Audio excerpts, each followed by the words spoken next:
Omunyamakuru witu yaganiraho na Kano Chris Magezo rukora nk'omugambirizi w'amahiga Uganda People's Defence Forces oyashanga hakitebe kikuru cy'amahe cyambuya kunkogu yahakanisa amakuru go kwitwa kw'abasirikare ba UPDF si ba UPDF enaku zino si Uganda yokka naye ndowooza nsi yonna tulina ekizibu kya fake news mu capital letters nti omuntu ayinza okutuula yena gyali n'ateekawo ekintu ekitayinaako wadde bukakafu. Kano Magezi nagira ngo abantu abisirwe tubasirikare ba UPDF kureka n'abantu ababiri bapangisibwa ekitongole ky'omusharabe kya International Committee of Red Cross. Amawulire abantu tebagategedde bulungi.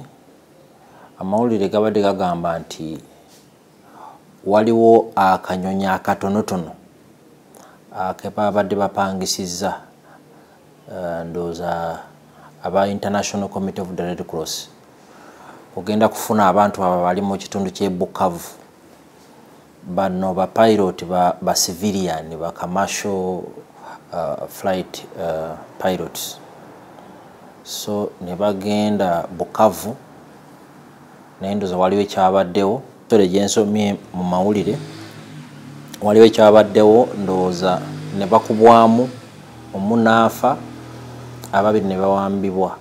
Ogu nagira ngo abasirikare ba UPDF naho barimu nibakora emirimo yabo eyabatwire omu mahanga go. Omugani makuru Stephen Kabyango ry'omuramuzi w'idara rya kabiri yasindika abashubuzi omukaaga omu nkomo okumarayo omwaka bwa nyuma y'okushanga bine by'enyanja bito kote jeshitamiro omuri katwe k'abatoro town council omuri katwe division omu district ya Kasese. Esande hwira ha TV West tukakwereka amakuru g'ekitongole kya Fish Protection Unit ekiri kujunaanizibwa okurwanisa enjubambi hamwe n'aba barikwejumbira omu kushubira ebyenyanja bito aho kyakwatira emotoka ibiri ziine ebyenyanja bitahikire kandi n'abakama babyo bakakwatwa.